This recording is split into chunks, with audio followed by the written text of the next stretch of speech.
অনেকদিন পর তোমার সাথে দেখা হলো। প্রথমে বলো কেমন আছো? ভালো আছি। গরম প্রচন্ড পড়েছে, তো তাতে একটুখানি যা হচ্ছে আর কি ওভার এক্সস্টেড, বাট তবুও ভালোই চলছে। আর আনন্দিতে কি চলছে, কি কি চমক আসতে চলেছে দর্শকদের জন্য যদি একটু বলো। দেখো, কি কি চমক আসতে চলেছে সেটা তো পুরোপুরি বলে দিলে তাহলে তো মজাটাই চলে যাবে। তবে হ্যাঁ, এইটুকু বলতে পারি যে যেমন এতদিন দর্শকেরা আমাদের বাড়ির সব যারা ফিমেল ক্যারেক্টার্স, বাড়ির বউদের মধ্যে একটা খুব ভালো বন্ডিং দেখেছে, এইবার দেখবে যে বাইরে থেকে এই যে বিজয়ার মতন, মানে বিজয়া তো পৃথিবীর শ্রেষ্ঠ টেলা মহিলা, যে বাইরে থেকে যেচে অশান্তি ঘরে ডেকে এনেছে। এবার সেই যেচে ঘরে ডাকা অশান্তি কিভাবে পুরো পরিবারকে, মানে সে আমার একটা কথা আছে না, তুর্কি নাচন, সেটা কি করে নাচায় সেটা এবার দর্শক খুব ভালোভাবে দেখবে, দেখছেও অলরেডি, আরো এরকম প্রচুর কিছু দেখতে পাবে। আর তোমাদের যে শাশুড়ি বৌমা যে বন্ডিংটা, মানে সব পুরো পরিবারের মহিলাদের যে মণ্ডলীটা রয়েছে সেটাকেও দর্শকরা খুব আপন করে নিয়েছে, মানে অনেকটা রিলেট করতে পারে তারা তোমাদের সাথে। তো সেইটা নিয়ে কি বলবে, মানে দর্শক অনেক ভালোবাসা দিয়েছে আনন্দকে। Thank you so much for that. আমার একটা জিনিস মনে হয়েছে বিজয়া ক্যারেক্টারটা স্পেশালি করতে গিয়ে, যে বিজয়া এমন একটা শাশুড়ি যে না কোনো অবস্থাতেই খারাপ, মানে আমরা যে টিপিক্যাল খারাপ শাশুড়ি ভাবি, যে ধরনের ক্যারেক্টারকে, বিজয়া কখনো সেটা হয়ে উঠতে পারে না। সেটা পারে না বলেই বোধহয় এই লাহিড়ী ফ্যামিলির প্রত্যেকটা যে মহিলা মণ্ডলী যার কথা তুমি বললে, তাদের মধ্যে বন্ডিংটা এতটা স্ট্রং। আর আমি অনিন্দিতা এটা এক্সপেক্ট করি, এটা চাই, উইশ যে বা সমস্ত বাড়িতে বাড়িতে যারা মায়েরা রয়েছেন, যারা বৌমারা এবং মেয়েরা রয়েছেন, তাদের মধ্যে যেন এরকমই একটা কিউট বন্ডিং থাকে, যেখানে দাঁড়িয়ে বাইরের সব ঝড়ঝঞ্ঝা তারা একসাথে মিলে পার করে দিতে পারবে।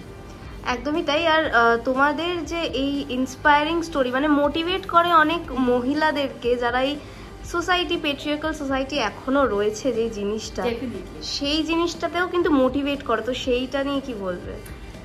ওই যে বললাম যে আমাদের যেটা আমাদের প্রত্যেকের মানে ডে ওয়ান থেকে টার্গেট ছিল যে আমরা লাহিড়ী বাড়িকে এমনভাবে ক্রিয়েট করব, মানে ক্রিয়েটাররা যারা ভেবেছিলেন এবং আমরাও সেই ভাবনা অনুযায়ী ক্যারেক্টারগুলোকে পোর্ট্রে করার চেষ্টা করেছি ফ্রম ডে ওয়ান, যে এমনভাবে লাহিড়ী বাড়ির মানে ফিমেল যারা রয়েছেন ক্যারেক্টার, তাদেরকে এমনভাবে পোর্ট্রে করব যেখানে দাঁড়িয়ে মানুষ 2025 সালে দাঁড়িয়েও ফিল করবে যে দুটো মহিলা, চারটে মহিলা, ছটা মহিলা একসঙ্গে থাকলেও সেখানে বন্ডিং হওয়া পসিবল, এবং সেই বন্ডিংটা এতটা স্ট্রং হতে পারে যে ঘরের ভেতরে সমস্যা হোক বা ঘরের বাইরে থেকে সমস্যা আসুক, এই মহিলারাই কিন্তু সেগুলোকে প্রতিহত করতে সক্ষম।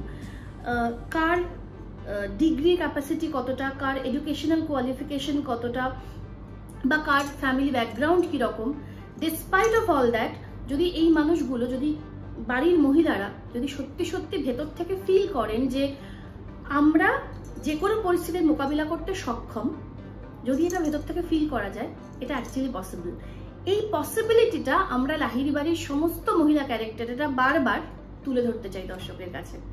এবং সেইখানে কিন্তু একটা মিথও ভেঙে দিচ্ছ তোমরা, যে মেয়েরাই মেয়েদের শত্রু হয়, এই জিনিসটা। এক্স্যাক্টলি, মানে আমরা তো সেটাই চাইছি, আমরা তো এটাই বারবার প্রমাণ করতে চাইছি যে একাধিক মহিলারা একসঙ্গে থাকলেই সমস্যা হবে, দ্যাট ইজ নট ট্রু। একাধিক মহিলারা একসঙ্গে থাকলে বরং এমন একটা বন্ডিং তৈরি হতে পারে, এমন একটা সেফ স্পেস তৈরি হতে পারে যেখানে দাঁড়িয়ে প্রত্যেকের ঢাল হয়ে উঠতে পারে। আমরা এক্স্যাক্টলি এটাকেই পোর্ট্রে করতে চাইছি।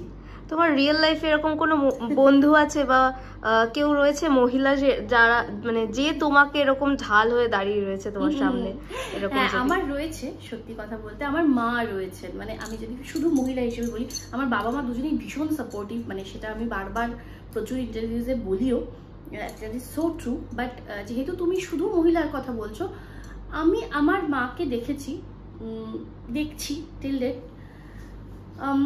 এত বছর, মানে এত বয়স পর্যন্ত মানুষটার মধ্যে একটা অদ্ভুত এনার্জি রয়েছে, একটা অদ্ভুত পজিটিভিটি রয়েছে। এই পজিটিভিটিটা না আমাকে উনি সবসময়, মানে বলে না শেয়ার করা, ওই শেয়ারটা উনি সবসময় করতে থাকেন। তো আমি যতই বাইরে থেকে সমস্যায় পড়ি বা মন খারাপ থাকে, অনেক সময় অনেক রকম ডিস্টারবেন্স আমাদের লাইফে আসতেই থাকে, একদম একদম, আমি কোনো সময় যদি ওই ডিস্টারবেন্সে অতিরিক্ত মরস্ট ফিল করি, আমি দেখেছি আমার মা সবার আগে আমাকে ঢাল হয়ে দাঁড়ায়।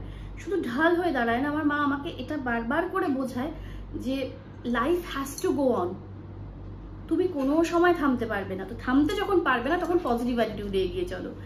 এইটা ছোটবেলা থেকে এখন পর্যন্ত আমি আমার মায়ের থেকে মানে পাই, so I am very lucky. তো বিজয়ের ক্যারেক্টারটাতেও নিশ্চয়ই তোমার মায়ের কিছুটা ক্যারেক্টার রিফ্লেক্ট করে। ভীষণ ভাবে, একটু আধটু নয়, অনেক, মানে বিজয় তো ওরকম, বিজয়ের কথাবার্তায় সমস্যা আছে, তো সেটা তো বেচারা কি করবে, ঘোর গ্রাম থেকে এসেছে, এখানে এসে হালকা পড়াশুনো শিখে কোনো মতন একটু চালাচ্ছে, তাই জন্য ওর কথাবার্তা এখনো ওরকম।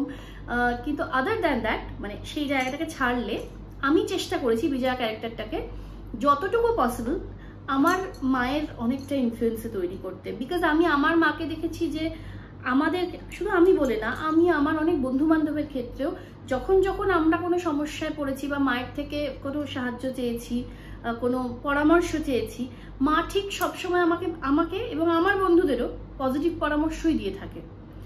তো আমি, হ্যাঁ, ডেফিনেটলি আমি চেষ্টা করি বিজয়ার অনেক কিছু আমার মায়ের থেকে একটু একটু নকল করতে। দর্শকদের জন্য কি বলবে শেষে? দর্শকদের জন্য একটাই কথা বলবো যে আপনারা আনন্দী সিরিয়ালকে এত মাস ধরে অনেক ভালোবাসা দিয়ে এসেছেন এবং দিচ্ছেন। আপনারা আছেন বলেই আমরা আছি। আমরা এমন একটা প্রফেশনকে বিলং করি, আমি বিশ্বাস করি অ্যাজ অ্যান অ্যাক্টর আমার কাজ তখনই সম্পূর্ণ যখন আপনারা অ্যাজ আ দর্শক সেটাকে রিলেট করেন এবং সেটাকে অ্যাপ্রিসিয়েট করেন। তো সকলকে বলবো প্লিজ আমাদের সিরিয়ালটাকে দেখুন, সাপোর্ট করুন এবং আমাকেও অ্যাজ অ্যান অ্যাক্টর এরমভাবেই ভালোবাসা দেবেন, আশীর্বাদ করবেন যাতে আরও ভালো ভালো কাজ করতে পারি।